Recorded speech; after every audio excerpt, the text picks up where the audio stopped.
Bonjour, aujourd'hui je vais vous expliquer comment utiliser l'application Shadow Puppet Edu sur iPad. Premièrement, je vais repérer l'application sur mon iPad, c'est un icône bleu avec un lapin. Une fois dans l'application, je vais vouloir créer un nouveau document, donc je vais appuyer sur Create New en haut à gauche. Ensuite, je vais devoir sélectionner les photos. Je vais automatiquement tomber dans ma pellicule photo et je vais pouvoir choisir les photos que je veux utiliser pour ce projet. Si je veux réorganiser mes photos, je vais pouvoir appuyer en bas à gauche sur la partie où c'est écrit Reorder. En tenant chaque photo avec mon doigt, je vais pouvoir les déplacer pour les placer dans l'ordre que je veux qu'elles soient présentées pour mon projet. Ensuite, je vais appuyer sur Next. Une fois que j'appuie sur Next, je vais me trouver dans ma présentation et je vais pouvoir commencer mon enregistrement.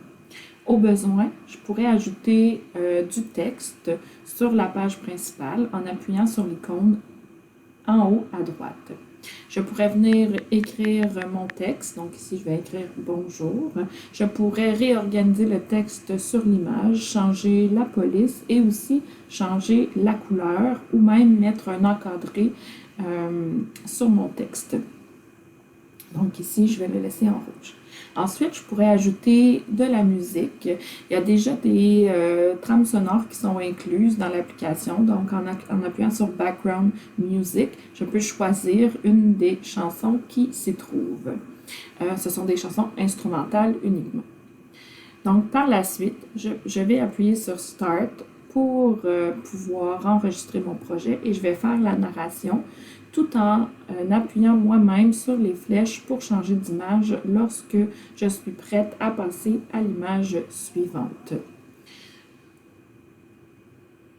Je peux aussi venir réorganiser l'image, l'agrandir sur ma page en utilisant deux doigts, puis en faisant un effet zoom là, sur mon image pour la placer et faire un focus à l'endroit que je désire sur l'image. Aussi, quand je vais appuyer sur Start, il faut savoir qu'il y a une barre d'outils supplémentaire qui va apparaître. Elle apparaîtra uniquement lorsque j'aurai commencé mon enregistrement. Cette barre d'outils-là me permettra, entre autres, d'avoir un pointeur laser, mais aussi de mettre des autocollants, par exemple. Donc, en appuyant sur Start, je vais avoir Recording In et un décompte de 3 secondes. Donc ici, j'ai les effets dont je vous parlais. Pendant que j'enregistre, je peux aller faire des cœurs, des pointeurs laser de différentes couleurs. J'ai des autocollants emoji, j'ai des fleurs. Donc, les élèves peuvent l'utiliser pour venir mettre le focus à un endroit particulier dans la photo au besoin.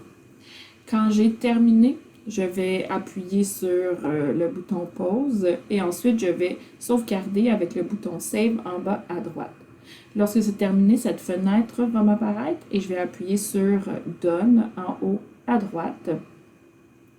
Et lorsque j'appuierai sur Done, ma vidéo se retrouvera automatiquement ici parmi la librairie, mais aussi dans ma pellicule photo directement sur mon iPad et elle sera prête à partager avec mon enseignante.